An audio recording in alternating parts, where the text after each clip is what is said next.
So I'm still on the fence for Life of Pi. Oh, also hello, it's Saturday afternoon. I just got to page 50 in it. I'm finding all the talk about like the animals and stuff to be quite interesting. There's a lot of religious stuff though. So I'm gonna stick with it a little bit more. Yeah. I don't know. I'm not sure. I feel like I'm worried that once it gets to this part where like he's on the boat with the animals, I'm not gonna enjoy it, but I'm gonna keep reading until, I'm not like enjoying it that much, but I'm gonna keep reading until I am sick of it, which might be like a waste of time, but it's not terrible. I feel like solid 2 stars at the moment. So that's okay.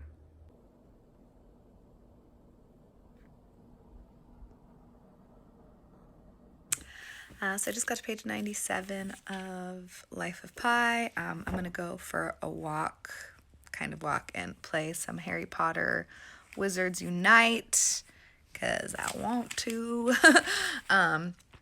But I think it's super funny because I found a receipt in the book. So I bought this secondhand, I think at a library book sale, I'm not really sure. But this book was originally bought at Barnes & Noble in San Jose, California on the 2nd of June, 2013. And other purchases were Big Nate, Genius Mode, Big Nate Out Loud, Esperanza Rising, and Catching Fire.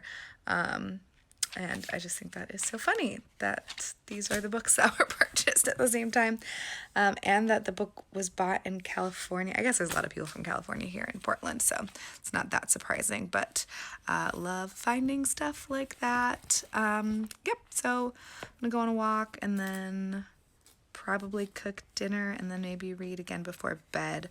But I guess it's only like 4:40. It's not that late. I feel like by the time I do all those things, though, it's going to be late probably. Hey, I haven't read any books today. Hey, it's Sunday. I went to Derby this morning, and then Jake and I took a nap, and I've been, like, putting some stuff away. I guess you can't really tell because they were double stacked, but I'm trying to, like, pack up some stuff. But I did just finish this copy of The New Yorker from May 27th, so I'll talk about, like, the articles. There's one nonfiction, one fiction piece that I liked, so I'll talk about them during my wrap-up, or, like, my weekly update part of the video. But I'm pleased about that, because I have too many magazines, and I need to read them. Hey! Laverne! Laverne? Okay.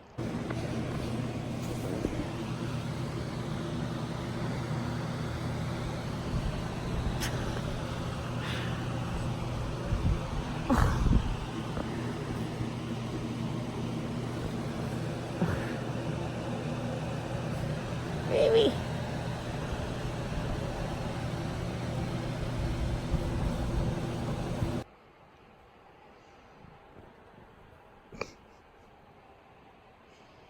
Baby. You're such a little weirdo. Oh my god. Oh my god. Oh my god.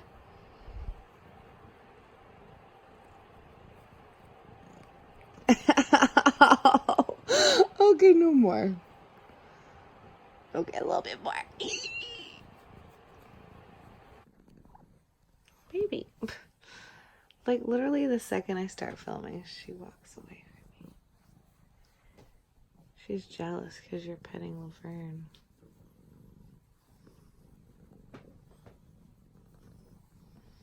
Oh my god. Oh my god. Oh my god. Hey guys, so I feel like long time no see. Love Island USA started, so that's all I care about right now. Well, that and original Love Island, of course, because it's addictive, okay? But I was able to read some of Jane Eyre yesterday at work and today at work. And I'm really enjoying it. My only like qualm at the moment is that I'm really upset because Jane Eyre is 18 and she obviously has a crush on Mr. Rochester. Spoiler alert if you don't know anything about Jane Eyre. But she has a crush on him, but he's like 40 or almost 40. And that just makes me uncomfortable. I'm trying to recall myself at 18 and I had a 23-year-old boyfriend and I thought that was ridiculous at the time, but I liked him, so whatever. But yeah, I just think that that's a very inappropriate, like I'm currently 31. I would not want to date an 18-year-old. Oh, so I'm very confused because I think that this is a romance between the two of them. Like, I think that's what this book is about. I'm going to assume based on who wrote it, when it was written, and what I know so far. I will say there was like one mildly triggering paragraph. Well, I mean, there's probably more triggering things. But as a person who does some negative self-talk, there's one chapter on my book, it's on page 205. But she says, I said, a favorite with Mr. Rochester, you, gifted with the power of pleasing him, you, of importance to him in any way, go, your folly sickens me. And it just like makes me so sad. That like really hurt my feelings just because I've felt those feelings before. And yeah, that like really sucked. But also, yeah, you're too young for him. What are you doing right now? I don't understand. Anyways, I think I might Google quick who the cast of the book is. I'm going to assume who the cast of the movie is because I'm sure this has been made into a movie. I'm going to assume that the age difference is significantly smaller. Like they're probably like, mid-20s to late 20s or early 20s to late 20s, and that's it. But I'm going to search because I'm curious. I'm going to keep holding this up since I'm still technically kind of talking about Jane Eyre. But I just looked it up. There was a 96 version and a 2011 version and like some other versions of it. I feel like those are the two probably most popular. I assume the 96 is like OG. I feel like the 90s is when they made all of these types of things into movies, like Pride and Prejudice with What's-His-Face and What's-Her-Name and Little Women with all their faces. So there, in the 96 version of the movie, there is a 21-year-old age gap. And in the 2011 version, there's a 12-year age gap, which I feel like makes more sense. But it's just so awkward. So I feel like, sorry, my hair is really bumming me out. I'm still really upset.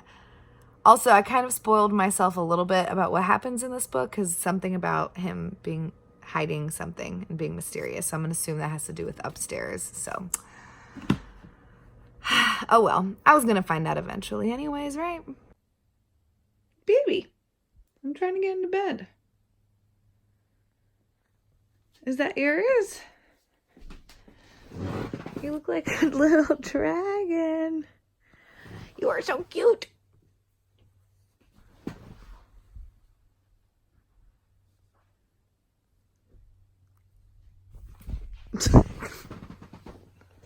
Babe.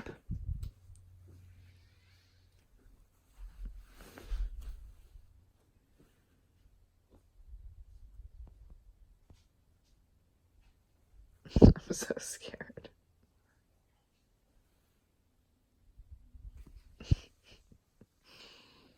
You are crazy for lotion.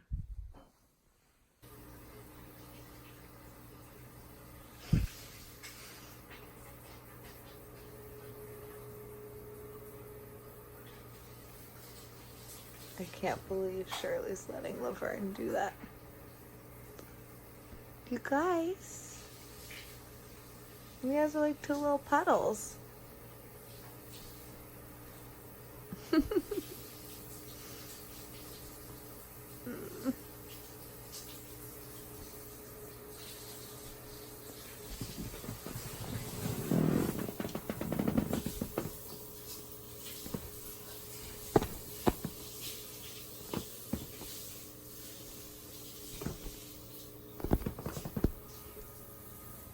I I just walked into the living room and found Laverne like this. Baby, did you fall asleep mid-stretch? Hey, you look so cute and sleepy.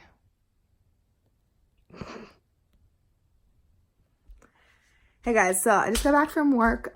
It is Thursday. I DNF'd Life of Pi while I was at work. I finally got to the point in the book. Sorry, I'm trying to find it. I finally got to the point in the book where he's stranded on the boat with the tiger, and like with the other animals, like the zebra and hyena and whatever. And then I was just like, I just don't care. This is very boring. So I stopped reading it. But then I started listening to the Literary Disco episode of the book, and now I'm intrigued and annoyed. So I might just, I don't know what to do. Whoa.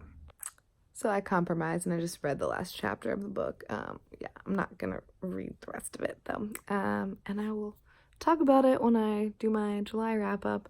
But yeah, I just don't feel like it. Hey guys, so since I DNF'd Life of Pi, I'm replacing it with The Perks of Being a Wallflower by Stephen Chbosky. I have more hope for this. I feel like I've heard a lot of good things about this book, and I think it's going to be quite easy. It's a small book. I think it's kind of epistolary-y, or meh, not really, but kind of. And it's YA, so it should be fairly easy. I'm feeling kind of like bad about myself because I haven't finished a single book, and it's July 11th right now. Love Island is the main problem. The second problem is that I'm reading, that's very difficult to read. That's over 400 pages, I think. And then Jane Eyre, which is about 600 pages. And so those are like the only things that I'm really focusing on. I need to have like smaller things in addition to the bigger things. This is why I never finish big books, because I get frustrated that I'm not finishing, because I'm all about that check, check, check, which is annoying, and I wish I wasn't like that, but it doesn't feel good to not have finished anything this far into the month. So I don't know if I'm gonna like read this today. I do want to finish Surfacing by Margaret Atwood, which I mentioned I think in my last weekly update, and I am like halfway through that, and it's a pretty small book. I think I've got like 3 hours left of reading because that is a little bit slower going too. So maybe I'll who am I kidding? I forgot I have to be at work at 5:30 tomorrow morning. So maybe after work tomorrow I'll have time, because I should get out early-ish. But I definitely can't stay up late reading. I totally forgot I have work super early.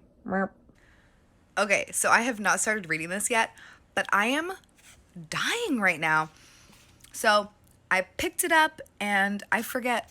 Oh, I was flipping to the back to see like how many pages it had to put in my Bookly app, and I saw this ad about HIV, and I just feel like this is such an like odd thing to have at the very, very back of a book. So now I'm wondering if any of these characters have HIV or AIDS, but I just feel like, and then the second that I saw that, I was like, wow, I have had this book for so long. I think I bought this book at Borders, and then I opened it, and it says that it was like, oh my gosh, I can't flip the page. It says first MTV Books / Pocket Books trade paperback printing February 99.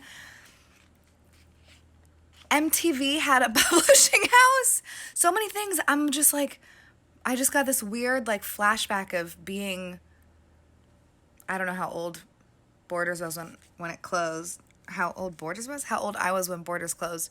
But I just got like all of these, like this wave of nostalgia is not the right word, but just like being a different person in a time and place, like just like feeling something so very specific. I just like, I'm, what? Anyways, I'm excited to read the book. That's so interesting to me. I feel like it's just so interesting. I kind of want to go to this website to see if it's still functional. Oh my gosh, your attitude, you guys. Your attitude, your style, MTV Books, totally your type. This is so interesting. Oh my gosh. I'm watching Love Island US, and I'm not used to watching TV like live. So I'm not used to such a large variety of commercials. I guess I'm used to, like, if I see a commercial, it's on Hulu and it's the same one over and over again. Anyways, I just saw a commercial for a trailer for a movie called Hobbs and Something, and I'm excited because is that a spin-off of Fast and Furious? I'm gonna have to internet search. I really hope so. Hey guys, so I, for some reason, keep forgetting that I'm going to California next weekend for Rachel's baby shower. So I am not going to be able to participate in the 24 and 48, which is a bummer. It's just so bad. Doris and I think, are going to like do a 24 and 96. Sorry, I packed some stuff. The following weekend, so the last weekend in July, but I kind of think this weekend I'm just going to go for it too. Since the weekends are apparently the only time that I actually can read, I might as well read a lot on the weekends. That's what I say. That's what I say. So I think that if I sat down, I could finish this today. So hopefully I will read and finish this and then post my upload this and my update, because I would like to have had at least one thing finished before I publish it. Or, I don't know. Yeah, is it called publishing videos? Posting videos? I don't even know anymore. But yeah. It's pretty good. It's fine. I'm confused about the writing is making me confused about the main character's persona, about him. So I am intrigued to keep reading. Guys, so update, whatever. I have finished The Perks of Being a Wallflower by Stephen Chbosky. So I feel like, I don't know if you're gonna be able to see the titles now that I'm like further away from the camera, but I'm trying a new thing where I'm sitting on an ottoman instead of the floor. I'll talk about it when I talk about my books. It was fine. I gave it 3 stars.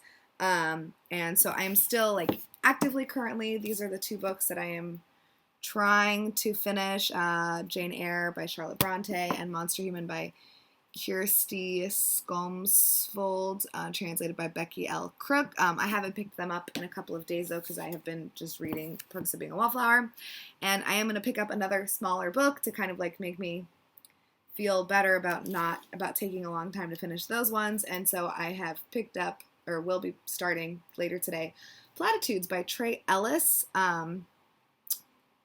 This is a library book sale find. That cover just like really, really intrigued me. I have no idea what this is about. I've never heard of this author or this book. Thought I would make it without getting an email. Did not. This book was published in 1988, and I literally know nothing about it. But it says funny and dark and devilish on the front, so we're going to give it a go. It is smaller. I've got some other small books kind of lined up just in case I finish that this week, but we'll see. So, sorry, I feel like really lackluster and kind of low energy right now, and I'm not sure why. Sorry, I'm fine. I don't know like what's happening, but I just noticed that, so I apologize. There's 2, I mentioned in my vlog that I finished the May 27th issue of The New Yorker. And there's 2 things in it that I am recommending, and I will link them below. The first is Hate and Love by Ed Caesar. And this is, I'll read the tagline. A young Englishman got mixed up with white supremacists. Then he learned of a plot to kill a politician. So this is the story of a young guy whose name is Robbie Mullen, I guess. And he joined like this white supremacist group in the UK, and then he found out that one of the guys like was plotting to kill a politician, and so then he kind of like flipped and started like kind of like giving away, so he kind of like turned into an informant, I guess, if that makes sense, right? And so it's like this whole, it's a really long article about they mentioned another person who also had a similar thing happen to them, and I thought it was really, really interesting. It's just so upsetting. Like, I don't know how this crap is happening, but anyways, I think learning and reading more about it is always like good. I think it's important that people know about that kind of stuff. It's just, it's so sad. And then the other thing that I really enjoyed was Ross Perot and China by Ben Lerner, and this is fiction.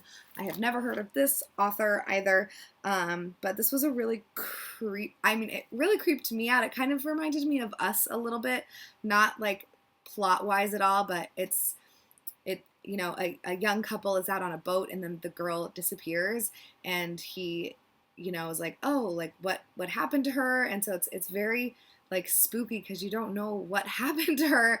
And then he, you know, tries to go back to the house. So it's the reason it reminds me of Us is just like in the setting. I feel like the setting is really well developed in it, and it's such a short story. It's really, really short. But yeah, it spooked me, and I thought it was really good, and I am definitely interested in, you know, adding him to my list of authors that I need to check out more from. So that is all that I have to say. Was not a very heavy reading week at all. Classic. But hopefully this week will be better. But I'm not holding my breath. I'll talk to you guys later. Bye.